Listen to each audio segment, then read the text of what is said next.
Today in the shop, we're going to install the turbos on our Pro Street G-Body.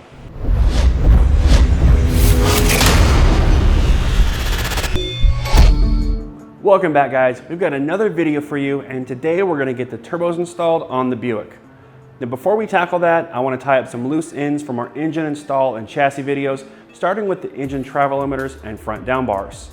The engine travel limiters are necessary because they prevent the engine from moving forward and backward when using a motor mid-plate. So I'm going to take some quick measurements and see what I can come up with. One of the downsides of using a motor mid-plate to mount an engine is that while they're very strong laterally and rotationally, they're not very strong linearly. Think of a 2x4. When it's on the long side, you can walk across it, but if you put it on its short side, it will bend if you try to put any weight on it. Same thing happens here. The engine and transmission will move forward and back through loading and unloading. This will eventually beat the remain seal out of the engine.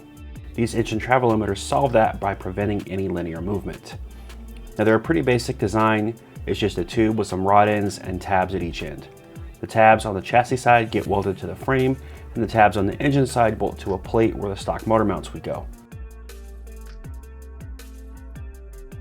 I obviously measured this with the engine installed, but I removed it to weld the tabs in place. One of the many things I like about a motor mid-plate combo is that pulling the engine is just 4 easy reach bolts and it's out. Now I left that out of the video because you guys have seen me pull this engine half a dozen times already. These get installed with nylock hardware and then adjusted to be half a flat past neutral, so there's just a very slight amount of tension on them. Obviously these are just tacked together as I want to test fit them, but they'll get fully welded before they head to powder.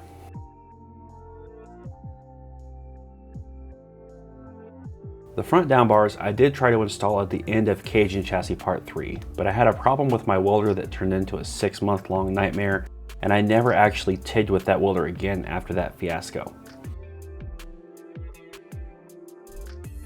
I've been putting off installing them until it was necessary, but I needed them in place to hold the temporary mounting system I'm going to make for the one-piece front end, so a couple quick tacks and they're locked in place. The engine travel limiters came out perfect and the front down bars are finally installed. If you guys remember at the end of cage and chassis part 3, I think it was, I tried to install them but my welder had some issues so I wasn't really able to, so I'm happy that's out of the way. Moving on to the turbo install. These turbos are going to be forward facing in the grille and I want them to be centered vertically and spaced evenly in the grille opening. This means I need to know where the grille opening is going to need to be. To do that, I need to install the one-piece front end, and to do that, I need to install the doors so that everything can be located. So let's start there and work our way towards the front of the car. These doors are kind of difficult to manhandle into place, and I know they make tools to assist with it, but I don't have one or have room to use one, so brute force gets the job done. Now I plan on keeping steel doors on this car, so I replaced the hinges before installing them. And off camera, I did adjust the doors so all the body lines are correct and they open and close correctly. Quick pro tip, a paint mixing stick is the perfect body panel gap, so I taped them in several areas and that made alignment easy. All I needed was a few slight tweaks. I'm also adding a green tape line to the body line of the car, so when the front end is installed, I can sight everything and adjust it all. I cannot stand seeing a one-piece front end where it looks like the nose of the car is drooping. My OCD won't allow it. The body lines have to flow and it has to look like it belongs. I needed a way to set the front end in place but still be able to adjust it on all axes so it can be positioned correctly. What I'm doing here is cutting down a couple of 1-inch square tubes and drilling a hole on each end. Each hole will have a nut tacked on the bottom and a furniture leveling foot threaded into the top. These bars will then sit on top of the front down bars that we just installed and be clamped in place. The plan is we can set the front end on the leveling feet and adjust them up or down as needed to position the front end. I also added the green stripe on the body line of the front end, and I ended up having to use a few clecos to hold the finish in place since they wanted to bow out and it made sighting the body line near impossible. I'll take care of those holes when we get to body work though.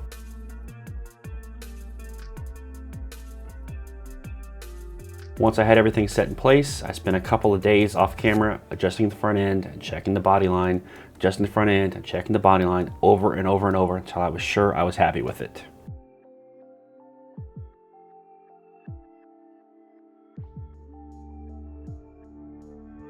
Once the doors are installed and aligned and the front end is installed and aligned, the last step in this waterfall effect is getting the grille installed.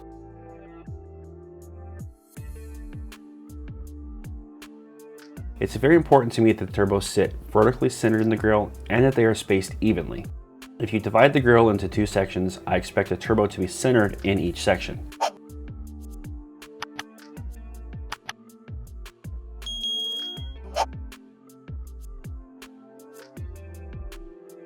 I'm just using a cutting wheel on a rotary tool. The fiberglass is very easy to cut. Just take your time and follow your line.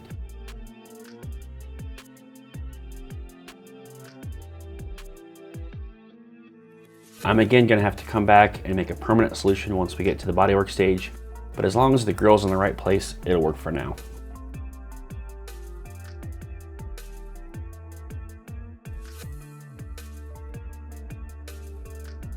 And because this is a one-piece front end, it has no stock grille mounting locations or hardware.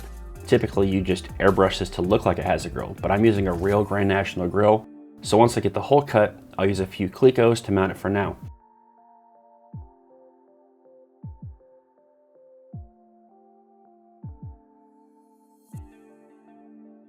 If you guys have followed the channel for a while, then you know all about the problems and complaints I had with my Miller multi-process welder. Well, I finally decided to get rid of it, and my new machines are here, and this is actually perfect timing because one of my turbos had to be sent out for a quick repair. So I'm gonna get this set up here, and then we can install those turbos.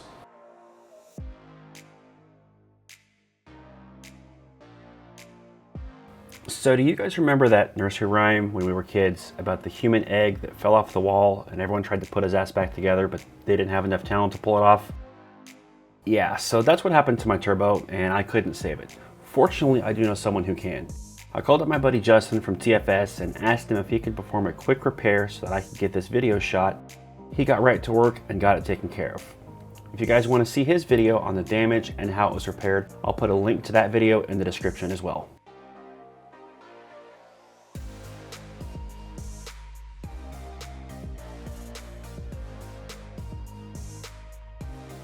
So, a little backstory here.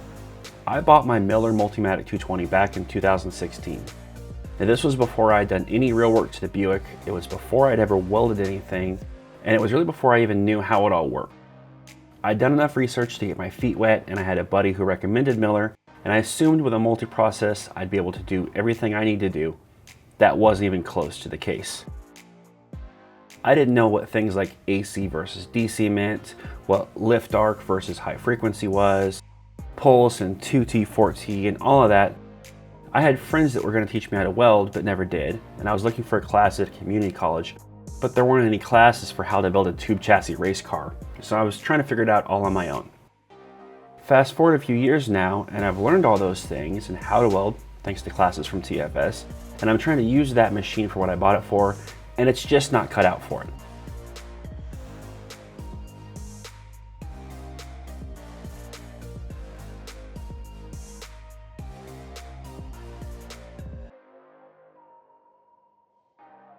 What I need in the shop is a decent MIG welder to stick things together, and a great TIG welder for everything I'm doing on the car. Plus, I'd love to have AC to have the ability to weld aluminum so I can make a fuel tank or a water tank, and I also hated the lift arc. If you notice halfway through the header build video, I actually switched machines because the lift arc was such a problem on the stainless headers. Unfortunately, the Miller was the exact opposite of all these things, so it was just time for it to go. Rather than get another multi-process, I opted to get two separate machines so that each machine can specialize in what it does best. I also didn't really want to give up all the upgrades I'd done to the Miller, like my CK Superflex hose or my CK Flex head torch. Fortunately, my new TIG machine included all of that.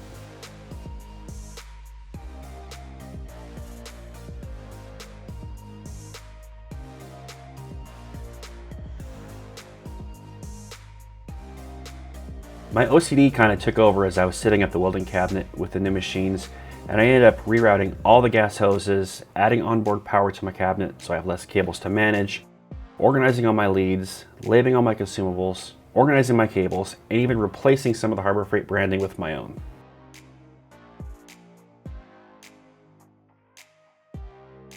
I also removed the wire holder that comes with this cabinet and made my own. The stock piece only held 4 tubes of full-length filler wire, and I buy my filler from Weld Metals online, which comes in half length. Plus, I wanted options to store more than 4 tubes and some sort of resealable storage. So I took some 16 gauge steel and cut out a bracket to hold 6 tubes. I drilled some holes in it with a hole saw, bent it up, and broke out my brand new MIG welder to stick it all together.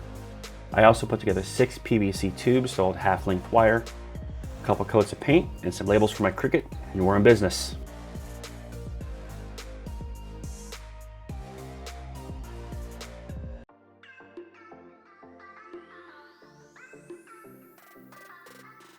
What I ended up with here is a PrimeWeld 225X AC/DC TIG as well as a PrimeWeld MIG 180. This should give me much better TIG control for welding the chassis together, as well as the ability to weld aluminum now for fuel or water tanks, and I still have a MIG to stick stuff together around the shop. I also grabbed some new consumables, a couple of gas lenses, a ferrite cup, and some coupons for practice. Now everything here, from the machine to the consumables, the filler wire, and even the coupons came from weldmetalsonline.com.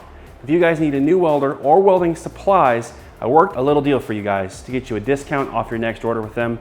Just use promo code RECKLESS or click the link in the description below. So here's my plan to mount the turbos. I'm using mounts from Maven Performance, and they bolt to the oil drain on the bottom of the turbo.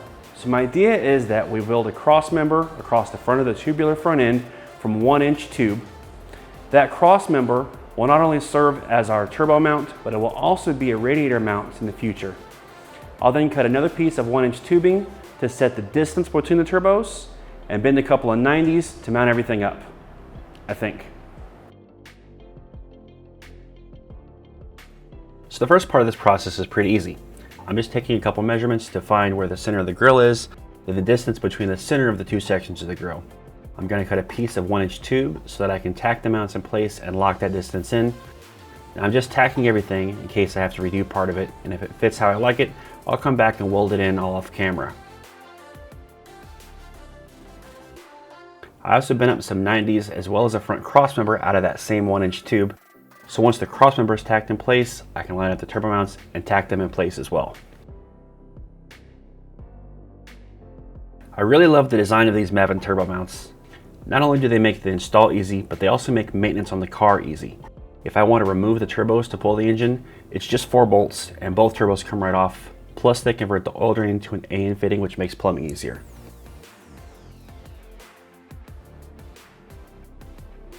Now if you notice here on my torch, I have a number 8 gas lens, and I'm about to jump to a white ferrite cup. That's actually me switching from an older machine to the new PrimeWeld 225, and you can immediately see the difference in control of the arc. This new machine has great pedal control. As you can see, it makes for a much easier tack. I'm using my Certiflat fabrication table as well as some 1-2-3 blocks to hold everything in place while I tack it all up here. If you've never heard of a 1-2-3 block, it's a machine block that's 1 inch by 2 inches by 3 inches. They're common in the machining industry, but I use them all the time for fabrication. I'm using them here to make sure the 90-degree bend is vertical before I tack it in place.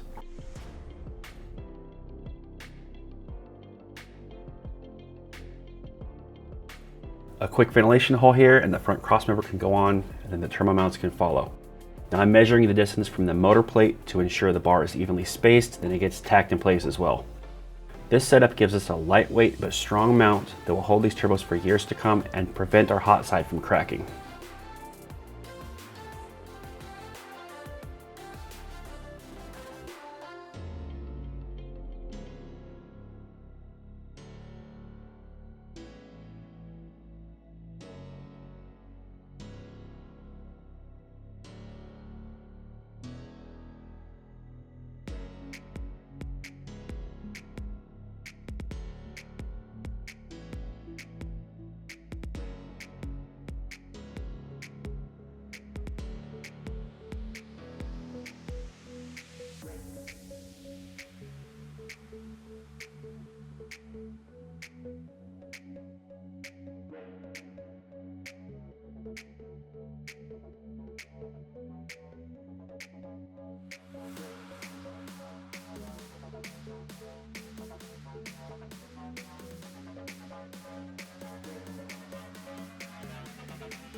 Once the turbos are installed, we put the one-piece front end back on, and I realized very quickly that the grille was going to be a problem. Since I'm using a real Grand National grill and I don't need any of the stock mounting points that we mentioned earlier in the video, I'm just going to trim it to fit. Now I started with the rotary tool and it just didn't work. You can see me starting and stopping here 100 times. So finally I just got frustrated and pulled out the body saw, and that made very light work of the plastic.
With everything out of the way, I can reinstall the grill and everything fits, so I'm going to call this a success.